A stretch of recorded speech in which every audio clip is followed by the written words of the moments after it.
निश्चय को। एक महान न्यायावर जो चले कांटों की राह पर फूलों को बिछाने, अपने पौरस से गढ़ा एक राजमार्ग जिसका नाम है तेरापन। तेरापन क्या है? जैन धर्म की क्रांतिमूलक परिणति। तेरापन है प्राचीनता और नवीनता का अद्भुत संगम स्थल और है निश्चय तथा व्यवहार का तटस्थ दृष्टिकोण। प्रवृत्ति और निवृत्ति के संतुलन का अभिधान है तेरापन। तेरापन है आध्यात्म और विज्ञान का सेतु। तेरापन है आजादी और अनुशासन का गुलाबी क्षितिज। अर्हत आज्ञा, आचार निष्ठा, व्यवस्था का अपूर्व निर्देशन है तेरापन। और तेरापन है सत्यम शिवम सुंदरम की पावन त्रिपदगा। सत्यम शिवम सुंदरम, सत्यम शिवम सुंदरम, सत्यम शिवम सुंदरम। आचार्य भिक्षु के द्वारा जो सत्य अभिव्यक्त हुआ वह जितना चिरंतन उतना ही नवीन, एक साथ अतीत और वर्तमान दोनों धाराओं का प्रतिनिधित्व करता है। सत्य, शिव और सुंदर की परिप्रेक्षा में आचार्य भिक्षु के जितने भी घटना प्रसंग है वह जीवंतता, सरसता, भाषा की सुबोधता और सुग्रहता लिए हुए है। सर्वप्रथम प्रस्तुत है सत्य सूर्यों की रश्मियों से आलोकित राजनगर की एक झलक। तो प्रस्तुत है राजनगर की एक झलक।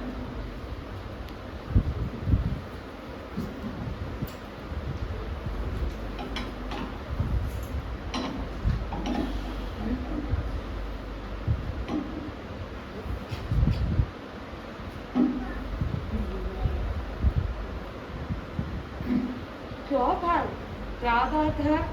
सुना है आजकल आप लोगों ने वंदना व्यवहार छोड़ दी है, क्या यह सच है? हाँ महाराज, बिल्कुल सच है। हमने वंदना व्यवहार छोड़ दिया है। महाराज, हम उन्हीं को वंदना करते हैं जो वीरवाणी के पक्के अनुगामी हो। हाँ महाराज, हमारे लिए श्रद्धा का आस्थान वही है जो शुद्ध संपन्न है, शील संपन्न है।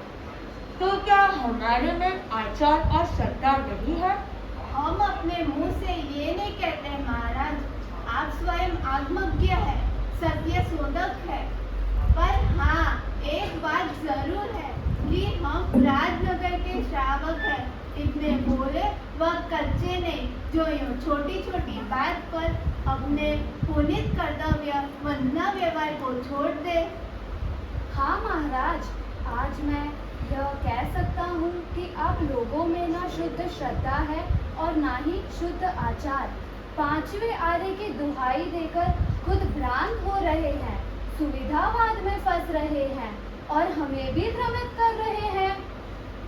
श्रावकों, मैंने आपके विचार सुन लिए, पर आप जिन विचारों की पकड़ में फंसे हुए हैं वैसी बात नहीं है। हमने घर परिवार छोड़कर इस पद को स्वीकार किया, क्या केवल सुविधा के लिए? नहीं नहीं, आप भ्रमित हो रहे हैं। मेरी बात माने, गुरुदेव के प्रति अपनी बड़ी आस्था और श्रद्धा को स्थान दें। पीढ़ियों से श्रावक कहलाने वाले ऐसे वंदना व्यवहार नहीं छोड़ते। देखिए महाराज, हमारे गले यह बात उतर तो नहीं रही, मगर आप बहुश्रुत है और हमारे विश्वास पात्र हैं। इसलिए हम आपके कहने पर आपको वंदना करते हैं।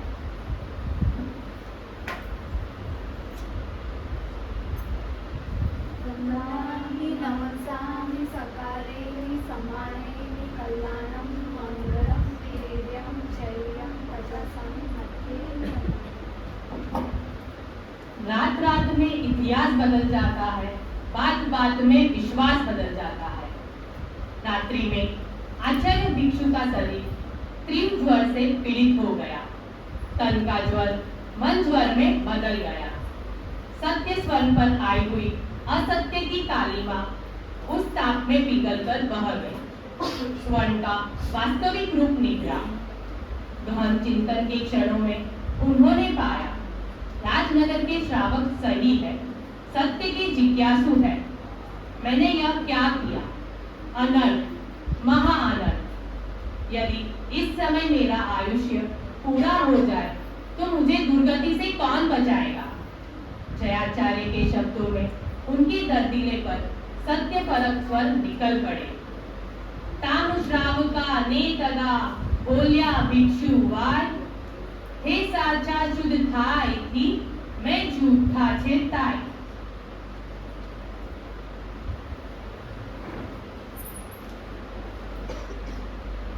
श्रावकों, आपने मेरे पर विश्वास किया, पर मैंने उसका समुचित ग्रहण नहीं किया।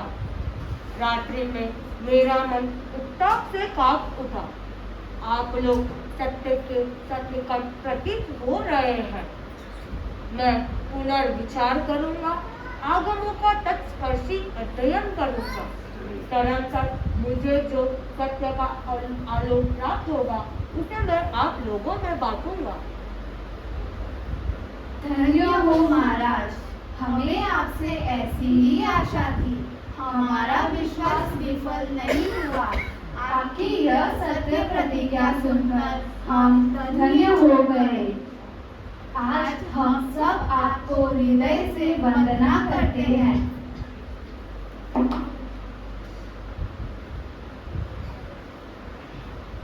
नमसामि सकारे सम्माने कल्याणं मंगलम देव्यं चैयं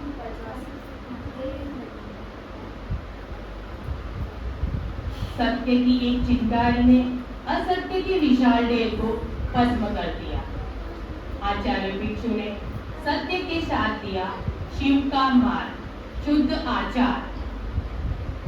शिथिल आस्था को दिया ब्रज का प्रकाश। आचार की शिथिलता उन्हें वैसे ही खलती जैसे आंखों में रजकण। उनका सिद्धांत था गुणालारे पूजा। प्रस्तुत है इसी का प्रतिनिधित्व करने वाली एक झलक गुणालारे पूजा। तो प्रस्तुत है गुणालारे पूजा।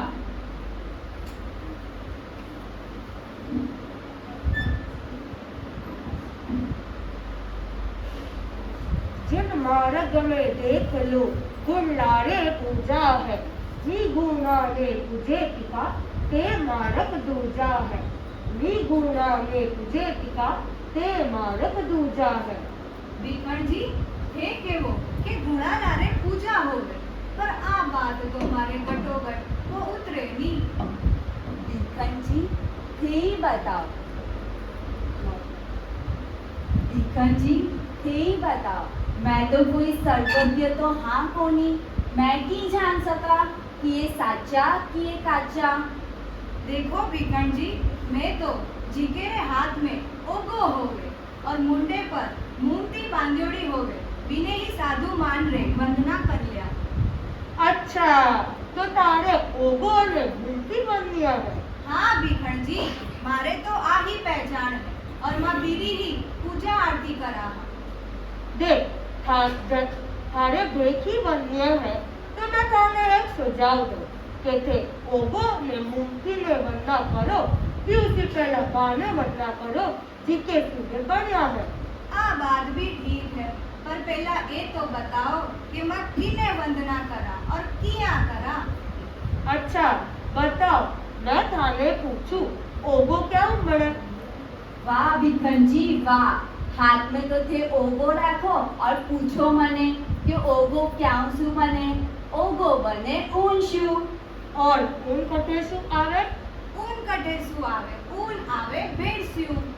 सुनो, तो सबसे पहली वंदना थाने भेड़ ने यह करनी चाहिए कि हे भेड़ माता, धन्य है तने, धन्य है तारी करने में।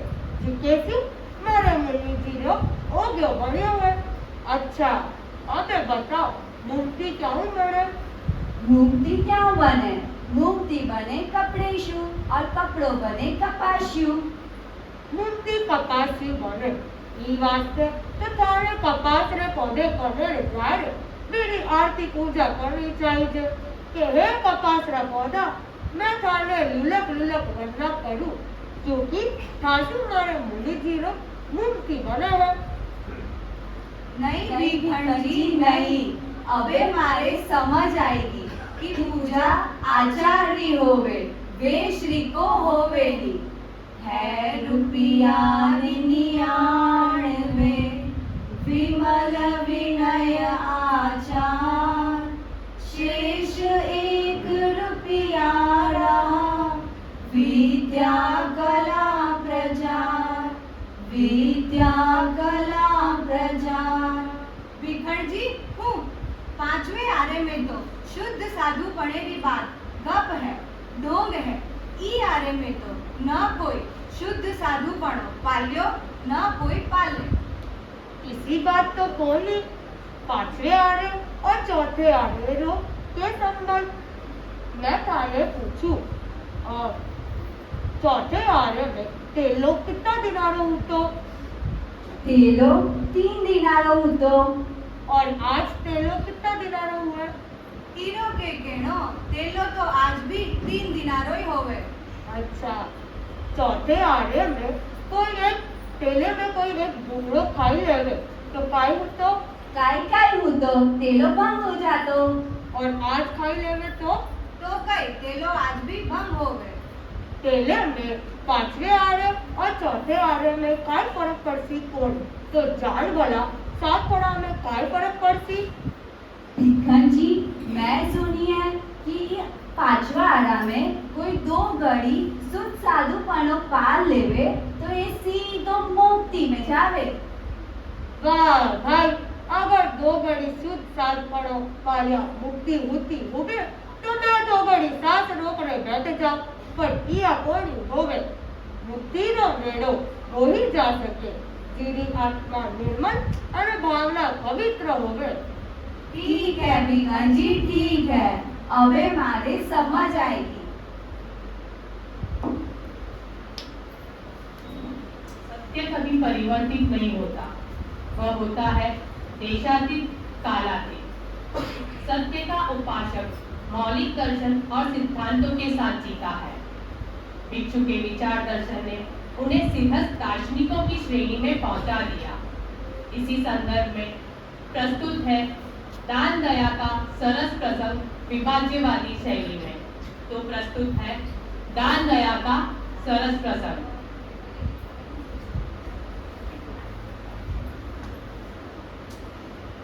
जीव जीवे ते दया नहीं मरे हो तो हिंसा मत जान मारण वाला ने हिंसा कही मरे हो तो दया गुण जान।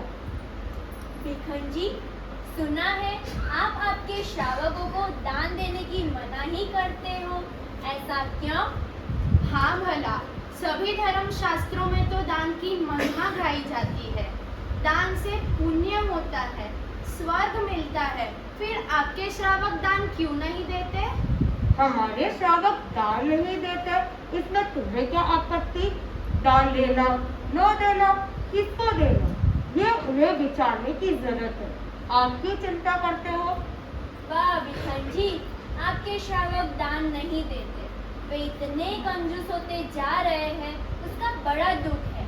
उनकी दृष्टि परमात्मा से हटकर केवल धनार्जन में ही लगी हुई है। इतना ही नहीं, चिंता तो इस बात की है कि जब वे दान नहीं देंगे तो उन्हें पुण्य कैसे होगा, और जब पुण्य नहीं होगा तो वे स्वर्ग कैसे जाएंगे? वे स्वर्ग जाए या नहीं यह तो बात की बात है। तुम्हें तो अधिक प्रसन्न होना चाहिए। हमें अधिक प्रसन्न होना चाहिए। हमारे भाई धर्म कार्यों में पीछे रहे और हमें अधिक प्रसन्न हो, हम इतने तो स्वार्थी नहीं हैं। मैं स्वार्थी परार्थी की बात नहीं करता, और फिर अच्छे कार्यों में दूसरों से आगे निकल जाना कौन सी बुरी बात है? लो, मैं एक दृष्टांत सुनाता हूँ। भिखन जी, चाहे लाख दृष्टांत सुनाओ, हमारे भाई पीछे रहे और हम खुश हो, यह असंभव है। यह संभव है। देखो, तुम्हारे गांव के बाजार में 4 हाटे हैं। 3 दुकानदारों के घर पर विशेष आयोजन होने से उनकी दुकानें बंद हैं। केवल तुम्हारी दुकान खुली है। तो बताओ, सारे ग्राहक कहाँ जाएंगे? कहाँ जाएंगे? सारे ग्राहक मेरी दुकान पर आएंगे। जब सारे ग्राहक तुम्हारी दुकान पर आएंगे तो तुम्हारी ही बिक्री ज्यादा होगी, फलतः मुनाफा भी तुम्हें ही अधिक होगा। अब बताओ, तुम प्रसन्न होगे या अपने बंधुओं की दुकान बंद होने से अप्रसन्न? वाह भिखन जी, अच्छा प्रश्न पूछा। यह तो और ज्यादा प्रसन्न होगा। कहीं यही न सोचने लग जाए कि थोड़े दिन उनकी दुकानें बंद रहे और मैं माला माल हो जाऊं। तो अब मेरी बात समझ में आई होगी। जब हमारे श्रावक दान नहीं देते तो सारे भिक्षु तुम्हारे द्वार आएंगे, फलतः तुम्हारी धारणा के अनुसार तुम्हें ही अधिक पुण्य होगा। अच्छा अच्छा, हमें अधिक पुण्य होगा, यह प्रसन्नता की बात है। पर मुझे यह समझ में नहीं आता कि दान में धर्म क्यों नहीं मानते। किसने कहा मैं दान में धर्म नहीं मानता? दान धर्म है तब जब चित्त, वित्त और पात्र तीनों ही शुद्ध हो। यदि एक भी अशुद्ध है तो दान धर्म नहीं होगा, वो लौकिक धर्म है। आप तीनों की शुद्धता का आग्रह क्यों? क्योंकि भाव शुद्धि का फल उसे मिल ही जाता है। कहाँ भी है, यादृशी भावना यस्य सिद्धि भगवती तादृशी। देखो भाई, केवल भावना कुछ नहीं करती। यदि तुम्हारे पास शुद्ध घी है और चीनी है, लड्डू बनाने की प्रबल इच्छा है, पर आटे के बजाय गोबर है, तो क्या लड्डू बन जाएंगे? छी छी, कैसी बात करते हो? गोबर के भी कभी लड्डू बने हैं? यदि आटा नहीं तो लड्डू नहीं बनेंगे, मान लिया। पर चीनी के स्थान पर बालू रेत हो तो क्या लड्डू बन जाएंगे? नहीं, बिना चीनी के लड्डू कैसे? अच्छा, आटा भी शुद्ध है, चीनी भी है, पर ये की बजाय गौमूत्र है, तो क्या लड्डू बन जाएंगे? वाह भिखन जी, लड्डू बनाने के लिए आटा, चीनी, घी तीनों ही शुद्ध होना अपेक्षित है। आपने यह क्या प्रश्न पूछा? यह तो एक बच्चा भी जानता है। सब जानते हैं, मुझे पता है, पर मैं इस व्यवहारिक उदाहरण से तुम्हें तत्व समझाना चाहता हूँ कि लड्डू बनाने के लिए भी आटा, घी और चीनी तीनों का होना जरूरी है। यदि एक के भी अभाव में केवल भावना रहेगी तो लड्डू नहीं बनेगा। ठीक वैसे ही दाता, दय और ग्रहण करने वाला पात्र तीनों ही शुद्ध होने चाहिए। यदि एक भी उचित नहीं है तो दान धर्म नहीं होगा। अच्छा भिखन जी, दान की बात छोड़ो, प्राणियों के प्रति भी तो करुणा भाव भी तो नहीं रहा आपके श्रावकों में।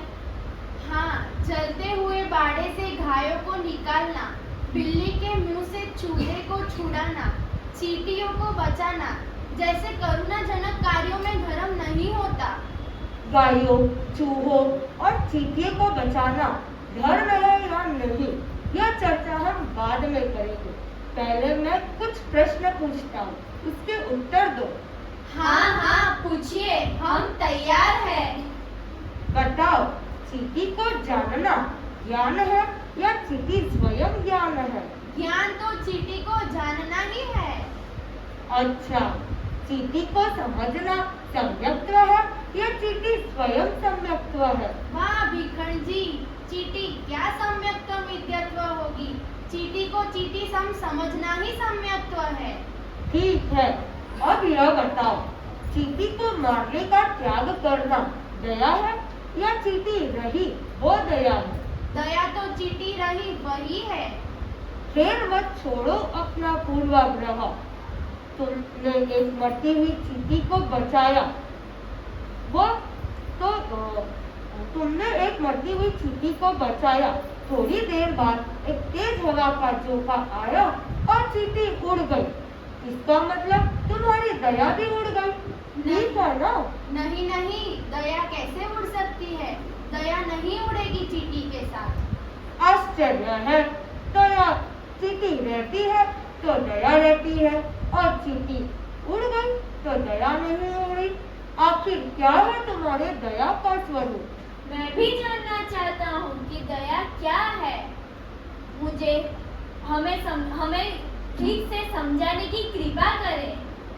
सुनो, मूलभूत दया का स्वरूप है दुष्ट प्रवृत्ति से अपनी आत्मा को बचाना। तुमने एक मरती हुई चींटी को बचाया, यह लौकिक धर्म हो सकता है, पर पारलौकिक धर्म नहीं। चींटी रहती है तो दया रहती है, चींटी उड़ गई तो दया भी उड़ गई। जीना मरना धर्म नहीं है, बल्कि असत मनोवृत्ति से स्वयं का बचाव करना ही धर्म है और दया है। हम दोनों कृतज्ञ हैं। आपने हमें सही तत्व का ज्ञान दिया। जो सिद्धांतों के शिव पथ पर चलता है वह सौंदर्य के आलोक में सत्य को पा लेता है। सौंदर्य का अवतरण मर्यादा और व्यवस्थाओं से होता है। तेरापन के आधार स्तंभ है आचार, विचार और अनुशासन। इनकी अपेक्षा जीवन की अपेक्षा है। अनुशासन की डोर में बंधा हर सदस्य विकास के गगन में उड़ान भरता है, अन्यथा टूटकर धराशायी हो जाता है। इसी संदर्भ में प्रस्तुत है आज्ञा और अनुशासन की एक नजीर। तो प्रस्तुत है आज्ञा और अनुशासन की एक नजीर।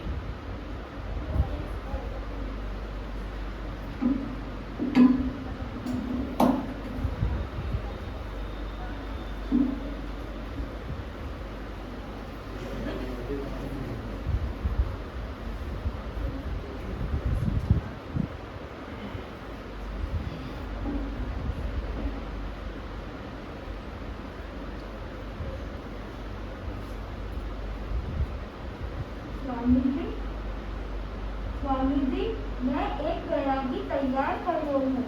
कौन वैरागी? गुरुदेव पंजी नाम नो भायो है, मेरे दीक्षारी गहरी भावना है। पंजी? अच्छा, वो ही पंजी भाई, वो तो दीक्षारी लायक कोनी।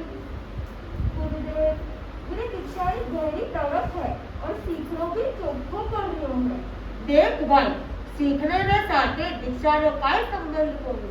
स्वामी जी, वो खाली सीखना ही क्यों नहीं करे, त्याग पचखान भी अच्छा कर रहे है। वीरबार जी, मैं थाने के बोली वो दीक्षारे लायक कोनी। गुरुदेव, मैं तो मेरे बाप को पढ़ायो हूँ, ई वास्ते मेरे दीक्षा तो लेनी ही पड़ती। आप हुकुम दिलाओ तो मैं जाऊँ मेरे दीक्षा देवा। वीरबान जी, मैं कह दी दोनी वो दीक्षा रे लायक कोनी, अरे इन्हें दीक्षा देवारा मारा भाव भी कोनी। स्वामी जी, मारी तो पूरी भावना है मेरे दीक्षा लेवानी। आप नहीं देवो तो मैं जाऊँ हूँ मेरे दीक्षा लेवा खातिर। वीरभान जी, कान खोल रहे सुन लो। जो थाने दीक्षा देव जाओ तो थारो मारो आहार पानी सागे कोनी, त्याग है। आज्ञा धर्म, अनाज्ञा अधर्म, योग्य का स्वीकार, अयोग्य का बहिष्कार, इन अमूल्य मूल्यों को उजागर करने वाले, संग स्वर्ग में सौरभ बनने वाले, गढ़ को ऊंचाई गहराई देने वाले, क्रांतिकारी विलक्षण युग पुरुष के चरणाविंद में कोटि कोटि नमन। चरणाविंद में कोटि कोटि नमन। क्रांतिकारी वीर भिक्षु की, क्रांतिकारी वीर भिक्षु की, क्रांतिकारी वीर भिक्षु की। ओम